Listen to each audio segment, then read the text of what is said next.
I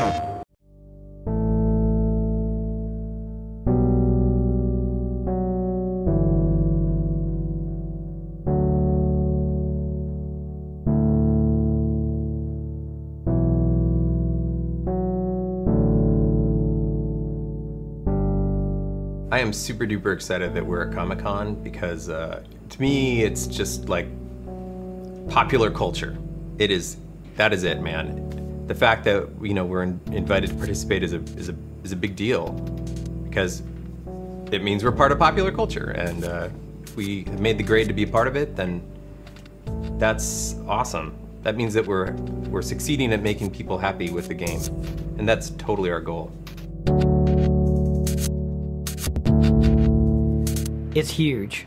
Going to panels and listening to people talk and stuff like that, it's going to be really cool to be like on the other side and finding out that there's enough people out there that really see Infamous as like this comic book come to life.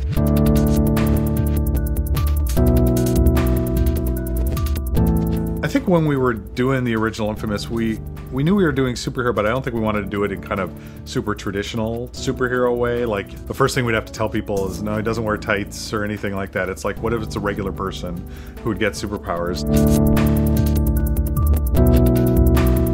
It fit more into some of the kind of postmodern stuff, the feel of a modern city in crisis, kind of the dystopian books that had been out in the last 10 years, some really, really great stuff.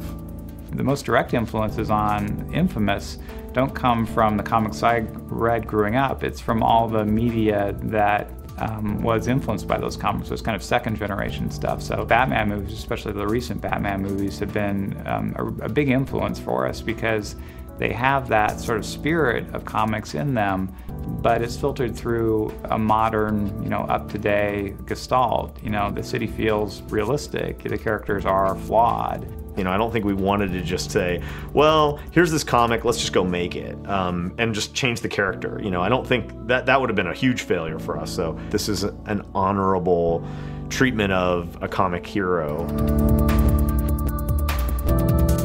But with a hero that was really designed to make sense and be really fun in the context of a game where you did have choices, important choices, which we always felt were part of becoming a superhero. Infamous was the first game we'd really made where we were making a game for ourselves in some sense. We have so many comic fans here. It was fun to make a game where you were really trying to do a game that people like you would enjoy. For me, it was escapism. I grew up in a real small town. It was really tough to get this sense of bigness. Before I got into comics, I was into, Bionic Man and Evel Knievel. There's something out there that you could turn it on and you kind of like have that level of escape. And like with comic books, it was definitely that. All the artists from the studio, we actually make a comic called Atomic Lead. Kind of quit comic for a while, but then kind of got the itch and I kind of start doing my own comic again and print up stuff and Xerox, fold it in half, staple it myself, take it to local comic convention. I think it definitely helps to have that love for that medium, and then you can kind of take that and apply what works and kind of discard the stuff that doesn't work. If you go back to the 1950s Spider-Man when he first started, the stuff is so ridiculous. He's having conversations with his enemies as he's fighting them, like between punches. Now, what I'm about to do to you is, and he's wearing underwear, like this crazy. The powers are kind of the element that's still similar to comic books, but then we're trying to marry that with a realistic environment and an art style that makes it more believable to people who aren't necessarily huge comic book fans. But if you go too real, then some of the stuff that we're trying to do, a guy having electricity powers and crazy supervillains, then that doesn't work anymore. So you want to be in that space where that's believable. Real characters that have real problems. Peter Parker has to make rent. Bruce Banner has to actually deal with being a fugitive. And Tony Stark, he's an alcoholic, and that's the type of character that, Cole is. We feel that people just related to him on a level that even we didn't expect.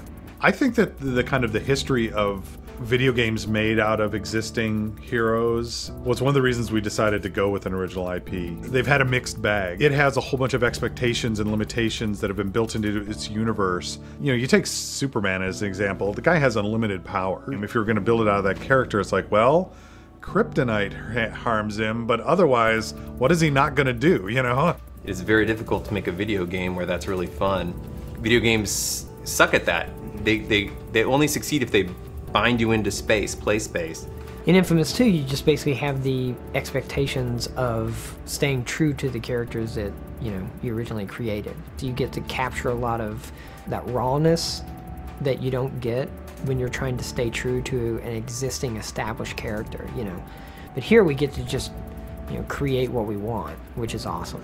But to really improve and get to the kind of the next level, be willing to throw away your old stuff and start over. There was a lot of splatter work done in the first one. I mean, literally every page was just a big wet splatter everywhere, and I felt that worked really well in an urban city. In Mirai, it just didn't seem like it would make as much sense, you know? I kind of wanted to capture a little bit more of what this New Orleans-ish kind of city would look like, so just kind of removing a lot of the wet splatters and going more for a watercolor look as opposed to more traditional comic book coloring. I've seen some graphic, cut scenes where, somebody hit them and it's like kapow, and you see the word kapow. The direct reference with the border or the panels and the word balloons and stuff.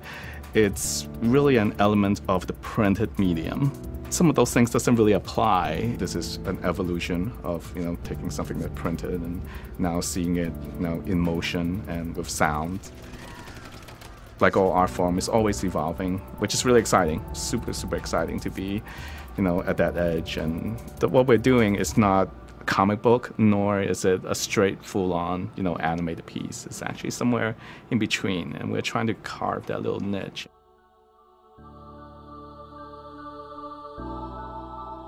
There's an experience that everybody wants to have, which is to be a superhero. If we can make a game that lets you be that superhero and own that experience, that's really my objective. And I think we are probably still the underdog, of the whole thing. Marvel and DC and Batman, Spider-Man, all those guys have years and years of history of kind of ingrained into the modern culture. So we're just trying to, put our notch on it.